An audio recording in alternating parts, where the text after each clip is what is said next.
Buenas noches a todos nuestros amigos y seguidores de Sentido Sin U. Nos encontramos en una edición más de Diálogos con Lanis Perusa y hoy nos acompaña un gran periodista que por segunda vez nos permitió y nos brindó la oportunidad de entrevistarlo. Les estoy hablando del señor Antonio Sánchez Jr. Él es enfático en que él es Antonio Sánchez Jr. Ya la vez pasada nos contó la historia de por qué. Con él vamos a conversar sobre su nuevo libro, Historias de un país herido, que es como la segunda parte del primero, podría decirse así. Toño, buenos días. Bien, gracias. No, de verdad muy agradecido que nuevamente estén acá y es un libro que se llama, que la editorial Intermedio Editores viene y lo titula Historias de un país herido, crónicas que da miedo contar. Sí, es un libro que salió en agosto de 2000, salió y cumple ahora en agosto de 2023 20 años. Pero tiene una historia nueva, es el cuarto capítulo. Entonces ellos decidieron, por la importancia de esa historia, reeditarlo y con esta historia nueva que va en el capítulo cuarto. Ese es el libro Historias de un país herido, crónicas que da miedo contar. Toño, en el primer libro, que ya lo leímos, creo que lo hemos conversado algunas veces, la entrada del libro es súper impactante. El tema de, perdona que sea insistente, pero para mí esa imagen de la niña con la muñeca en los brazos quemándose, y que bueno, que termine realmente ese relato en Carlos Castaños diciendo no, pero yo no fui el del avión. Entonces uno ahí ya empieza a entender que la historia tiene muchos matices y que no siempre es como nos las cuentan.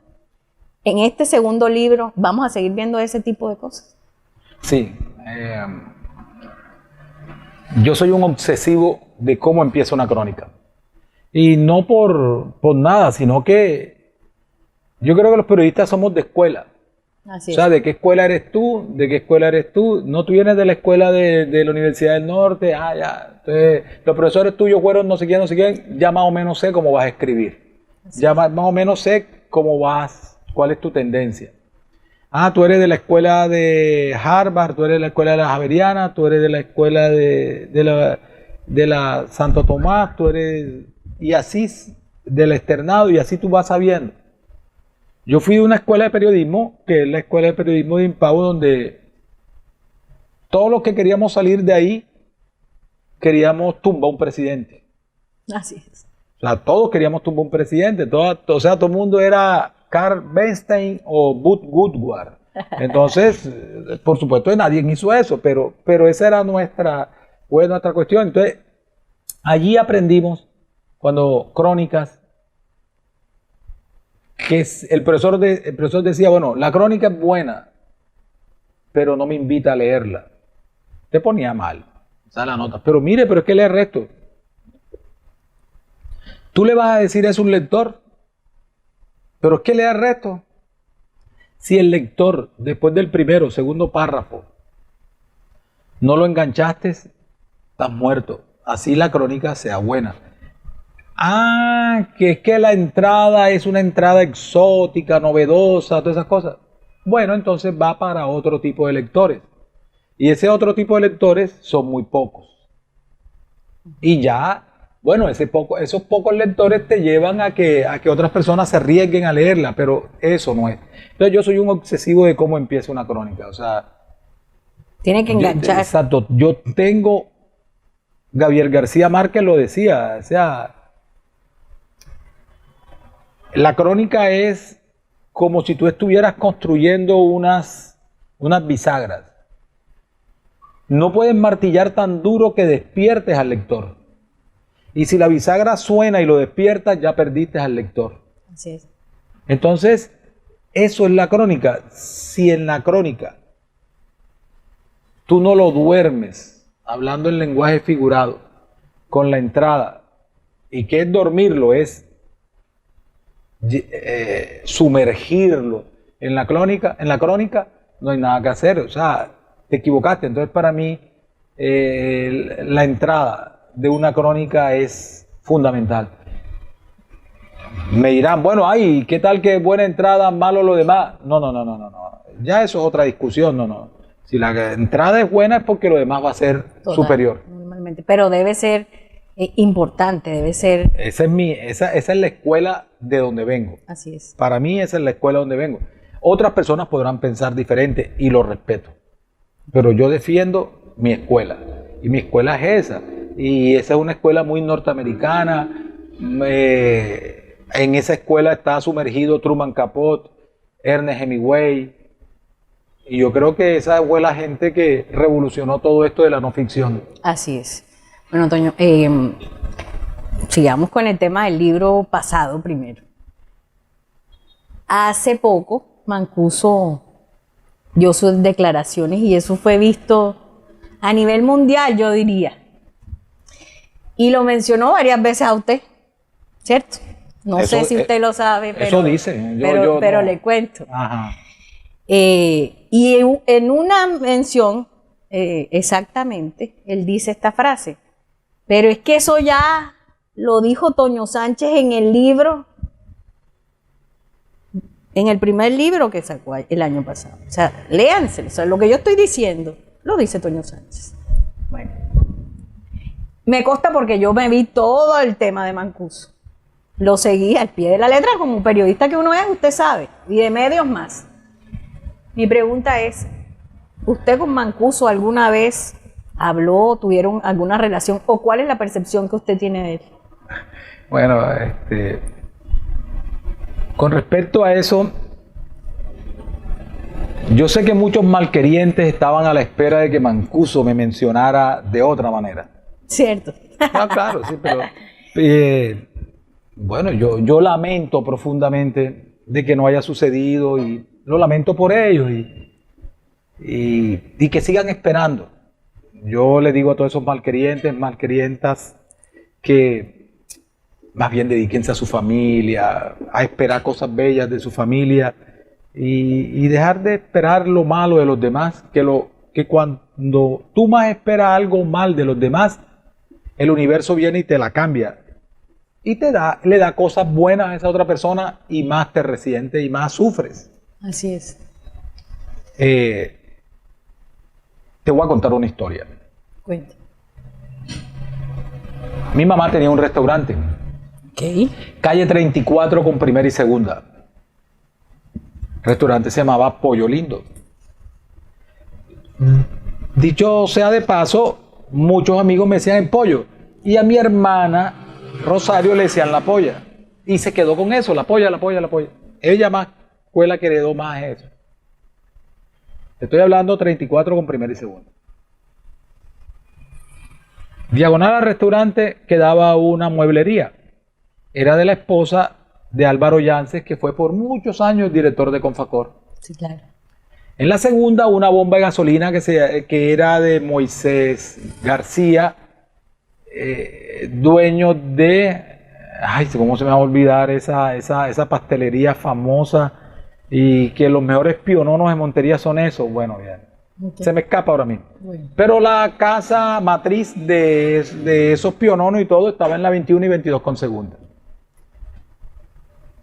Seguía la carrera tercera con 34. Y en la tercera con 34 había un almacén que se llamaba Mancuso Hermanos, donde vendían repuestos de Nissan, porque los distribuidores de Nissan Patrol eran los Mancuso, todos sus hermanos. Así es. ¿Quién era el dueño de ese almacén? El papá de Salvatore Mancuso y de toda su familia, de todos los demás pelados. ¿Dónde vivían? Diagonal.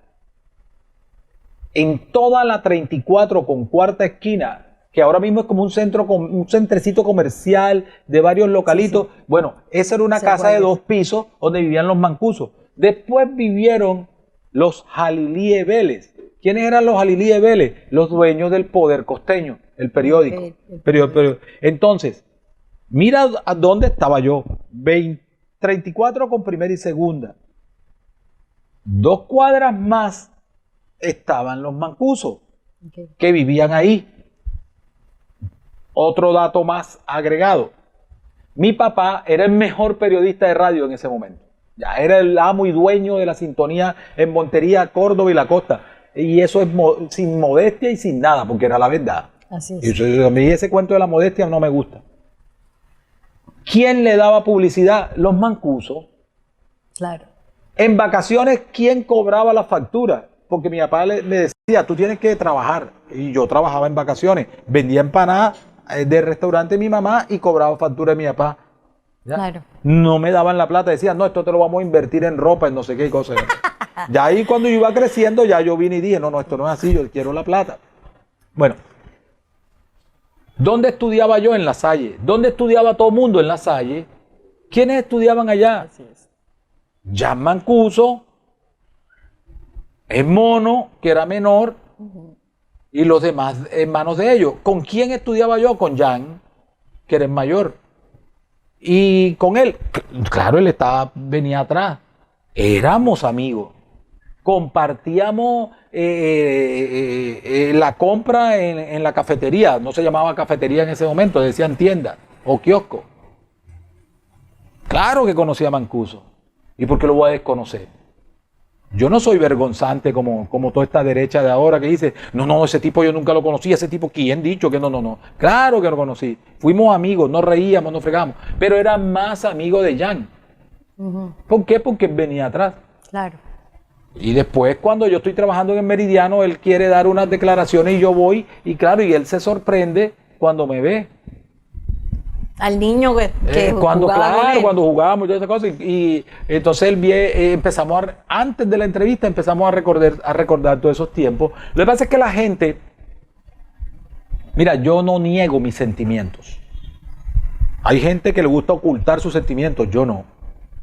Mancuso, crímenes de lesa humanidad, por supuesto, está metido ahí. Ese es su problema y él lo tendrá que arreglar y lo está planteando bien. O sea, está enfrentándolo. Nadie podrá decir que no. Así es. Pero es un ser humano. Claro. O sea, yo de quién soy amigo, del ser humano. Así como muchos son amigos de Timochenko, del otro, y a esos no les da pena ni les da vergüenza. Entonces, ¿a mí por qué me tiene que dar vergüenza eso? No, ese es el problema de cada quien. Entonces, y yo aprendí a separar lo personal de lo profesional. Mi profesión era periodista y yo entraba a entrarle las preguntas que eran y me las respondía. Ya, cuando yo salía de ahí, él seguía en su oficio y yo me iba para mi oficio, claro, que era el periodismo. Entonces, claro que lo conocí.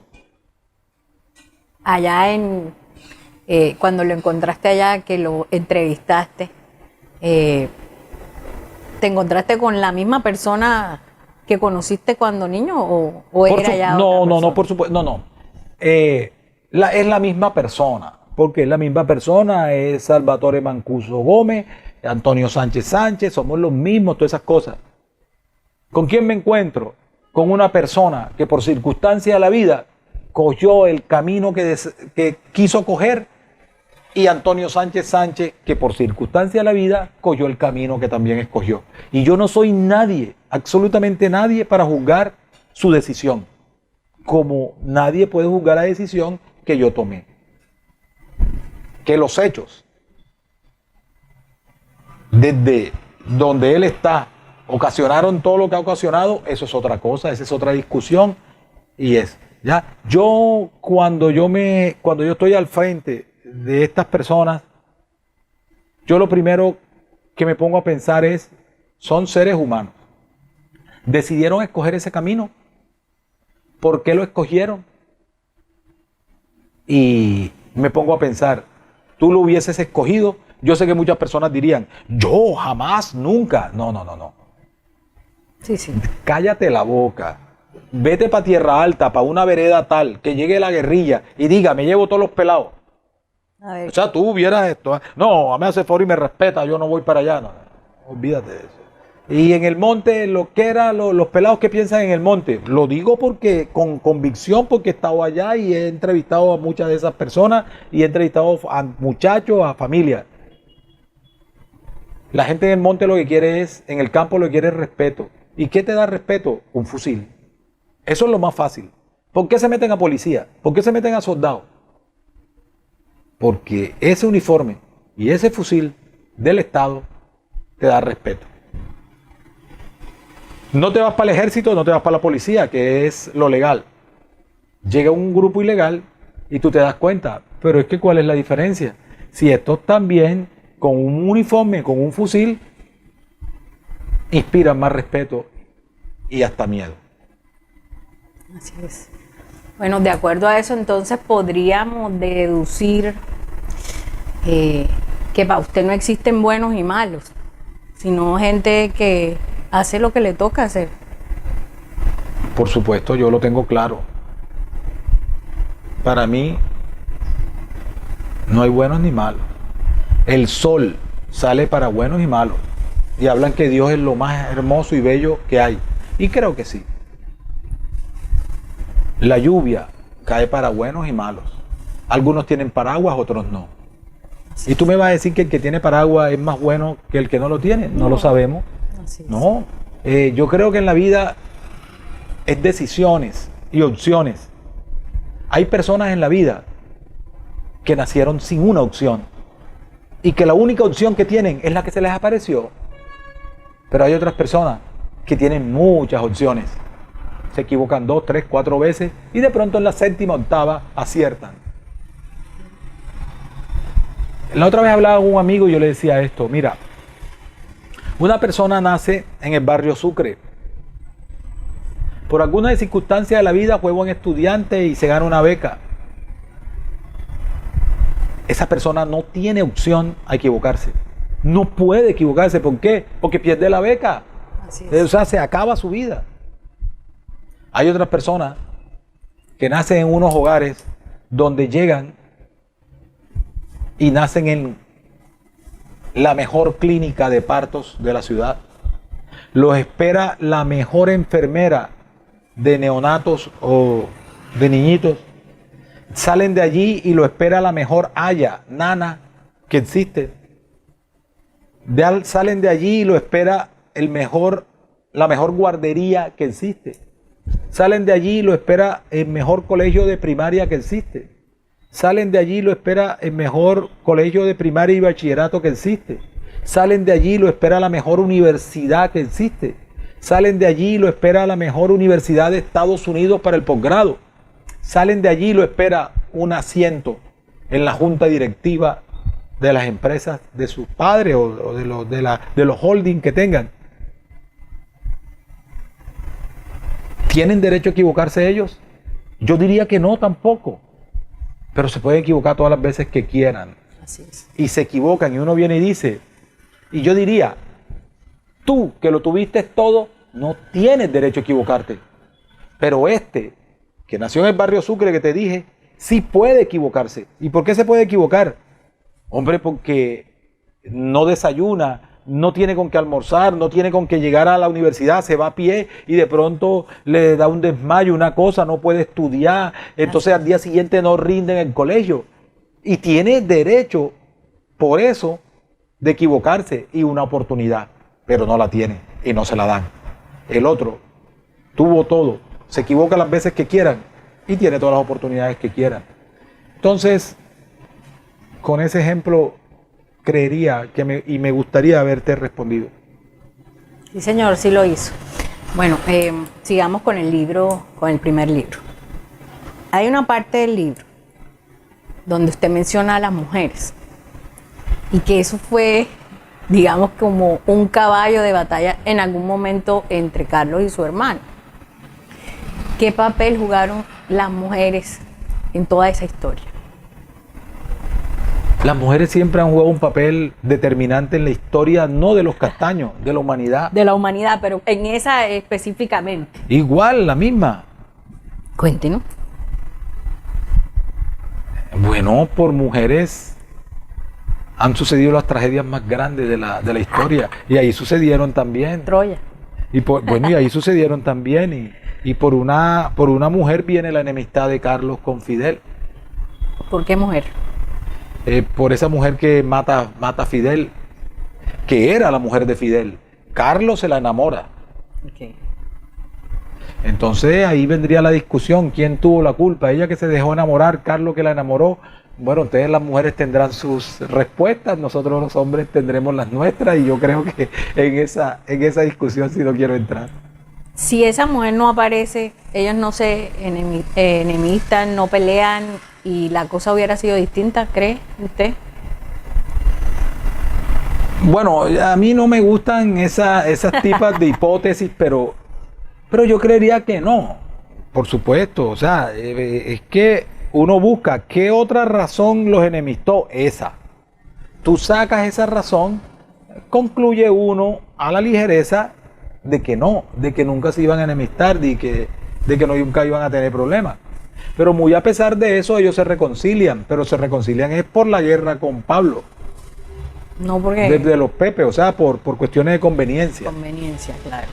Sí, al final, pues es claro, y uno puede notarlo por lo que lee en sus libros, y bueno, por un poco de historia que se ha conocido del tema, porque realmente tenemos que reconocer que el único que creo que tiene la potestad absolutamente para ir para hablar de lleno sobre el tema es usted, porque lo vio y lo vivió, muy cercano además.